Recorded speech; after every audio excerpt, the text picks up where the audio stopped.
ఈ పాట ఎంతమందికి తెలుసు అనేది నా కామెంట్ సెక్షన్లో కామెంట్ చేయండి. ఎంతమంది హృదయాలను కరిగిస్తుంది అనేది కూడా కామెంట్ సెక్షన్లో కామెంట్ చేయండి. ఓకేనా? లేట్ చేయకుండా పాటలోనికి వెళ్ళిపోదాం. గూడు విడచి వెళ్ళిన నాడే చేరేదా నా ఇంటికి, పాడేద చెయ్య గీతమే నాకై, శ్రమ పొందిన యేసుకై, నాకై శ్రమ పొందిన యేసుకై. లోకమునకు వద్దు, లోకపు ఆశలొద్దు, నడిచేదా యేసుని అడగులలో.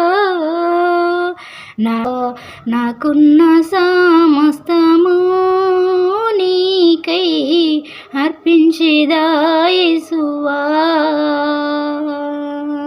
గూడు విడచి వెళ్ళిన నాడే చేరేదా నా ఇంటికి, పాడేద చెయ్య గీతమే నాకై, శ్రమ పొందిన యేసుకై, నాకై శ్రమ పొందిన యేసుకై. Please subscribe.